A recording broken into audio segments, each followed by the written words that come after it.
Não tem explicação desse último episódio, daquela cena. Na verdade, dessa cena.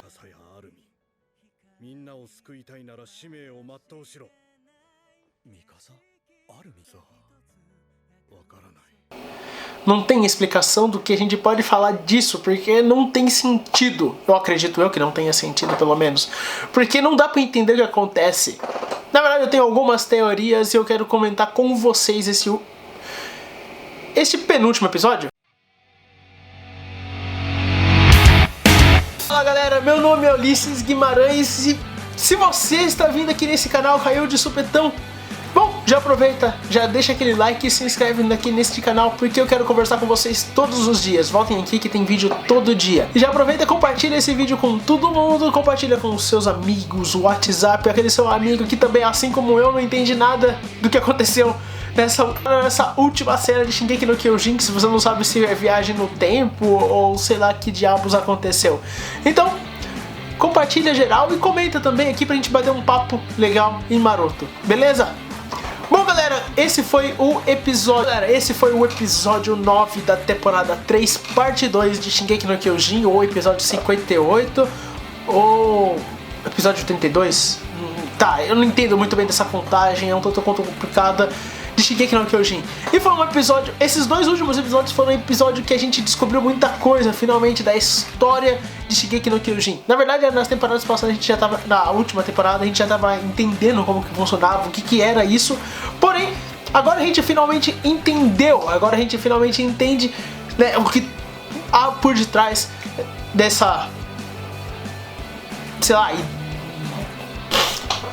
então nesses últimos dois episódios, né, a gente foi entendendo o passado do pai do Eren, que é um tanto quanto trágico, e a gente entende, né, a gente vê o olhar de raiva dele, né, ele acabar entrando nessa facção com o intuito de querer mudar o destino ao qual essa outro clã, por assim dizer, impôs neles, né, por conta do ódio do antigo rei, que o rei levou o pessoal lá, aí colocou eles por detrás da muralha.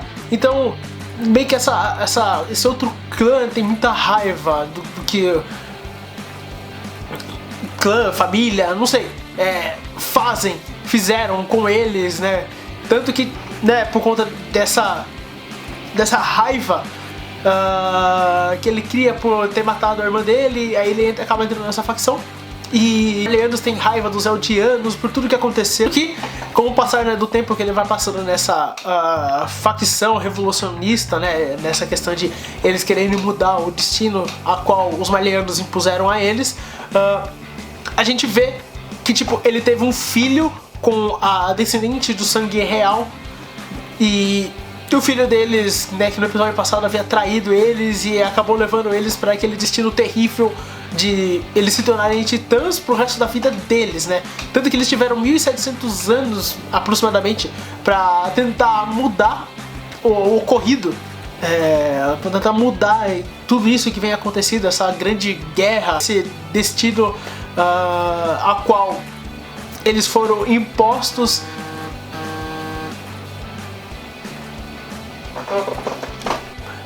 A gente descobre no episódio passado, a gente descobre que o filho do pai do Eren, que é o Zeke, que também é um titã bestial, acaba traindo o pai e a mãe, acaba entregando todo mundo, né, e coloca eles naquele destino terrível, né? Tanto que a gente descobre que todos aqueles titãs que atacaram o Eren na primeira temporada, né, no começo da história, né, atacou toda a muralha, eram todos eles. E tanto que a ex-mulher do pai do Eren, que matou a mãe do Eren, é a descendente real.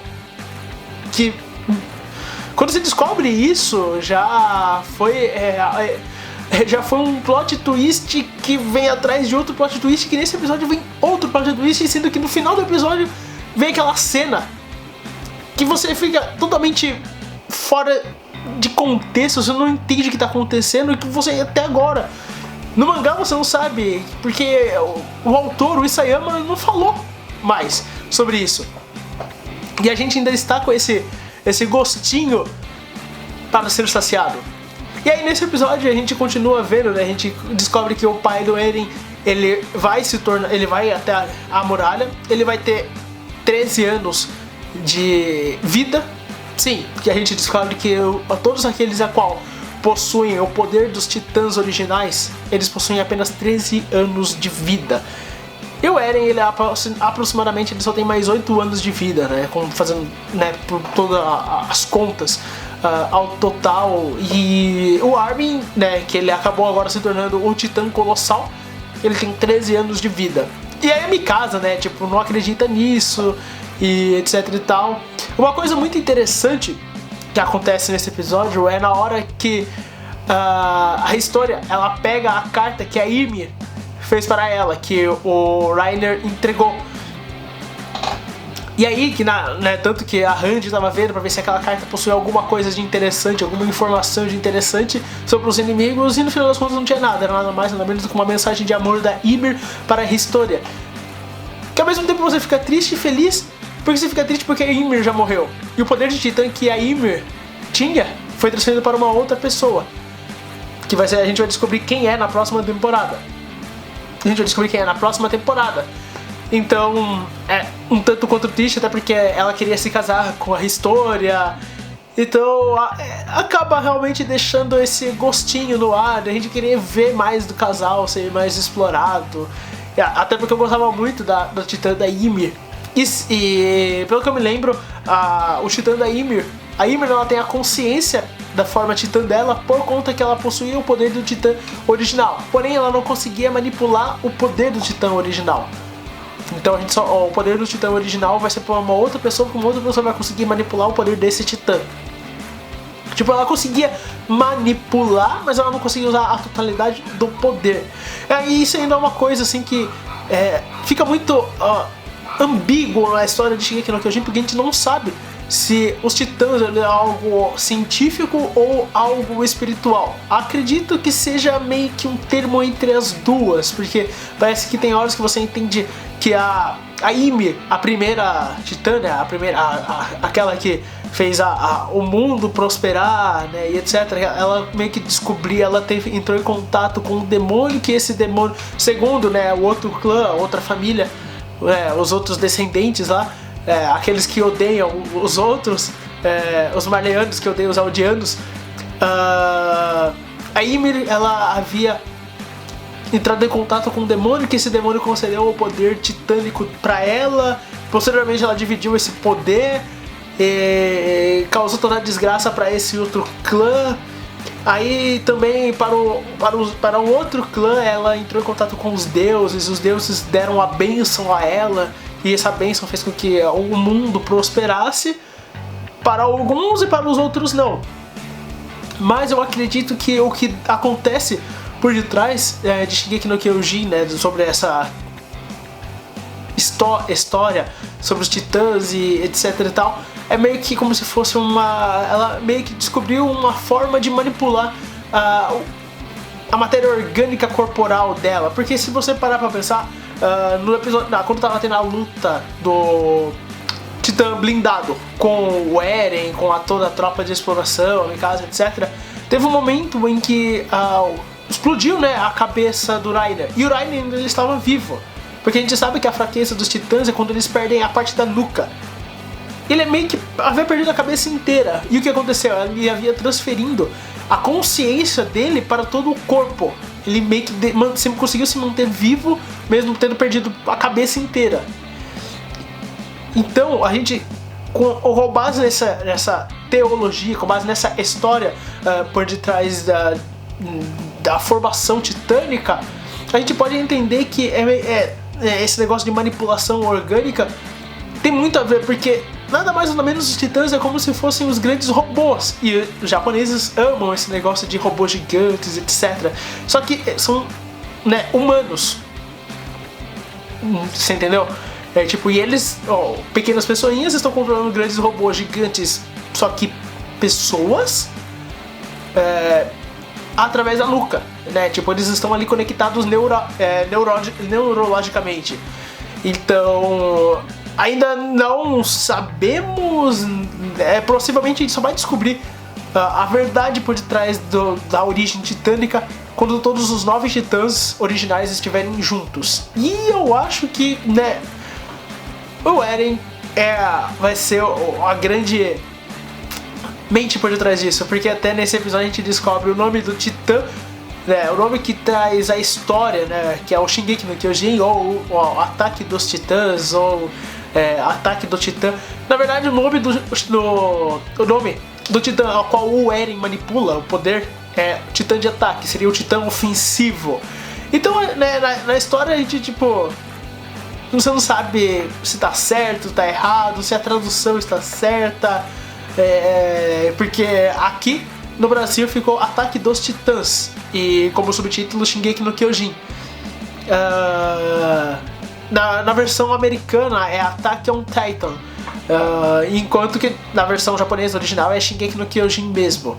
Então possivelmente a tradução está errada, ou sei lá, ou não sabe a analogia a qual o autor quis fazer com o titã que o Eren manipula. E essa cena, que é muito intrigante e ao mesmo tempo difícil de interpretar, que é o que aconteceu. Eu acredito que memórias haviam entrado meio que em colisão, então ao mesmo tempo em que o Eren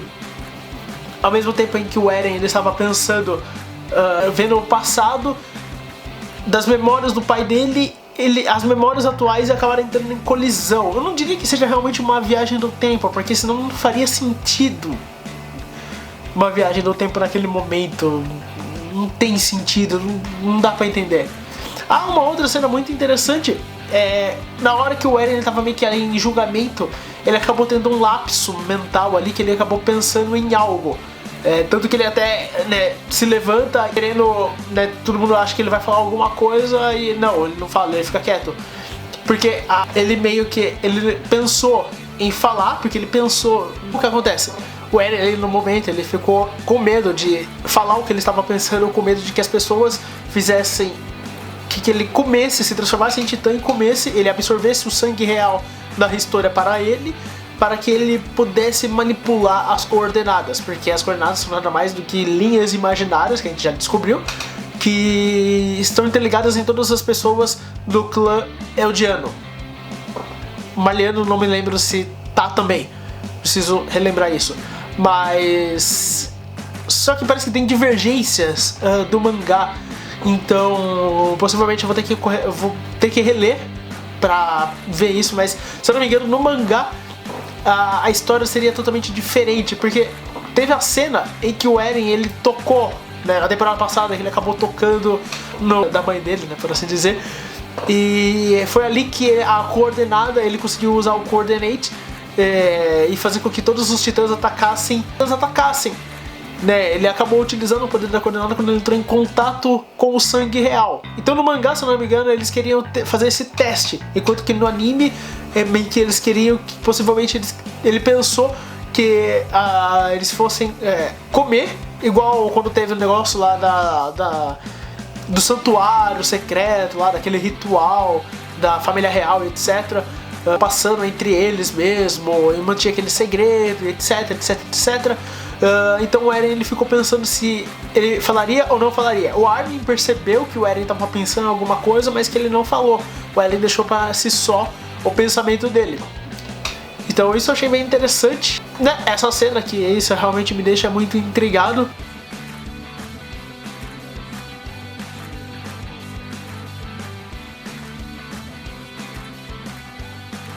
Faz sentido ou se não faz sentido?